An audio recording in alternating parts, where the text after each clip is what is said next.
Alam mo yung bahay nyo, punuin nyo ng langgam. Puno. Para walang masyadong humiga. Bay. Para walang makatulog. Para nakatayo Para walang komportable. Nakatayo lahat.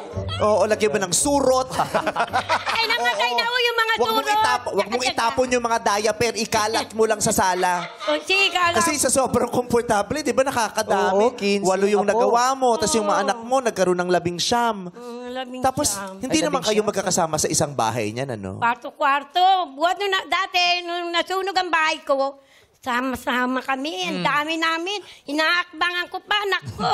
Yan talaga, yan, Yan, nako. totoo yun Kung may Olympics dyan, champion ng Pilipinas. Yes. So, yung... Sa Pilipinas yung... Mahirap na mahirap yung pamilya. Ang dami nila, mga 13 sila sa isang Yes, bahay. yes. Walang kwarto yan, ha?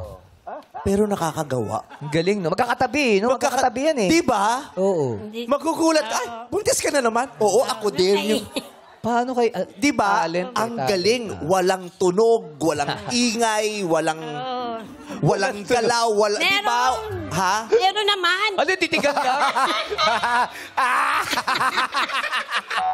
Meron naman daw. Meron naman. Oo, okay na. Opo, Ako opo, na lang opo. bahala. Makokontrol ko yung Oo, sarili sige. ko. Ikaw di ka makokontrol.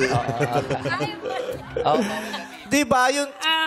Diba? Di ko maintindihan kung talent ba to. Ano ba? Diyos ko itong mga...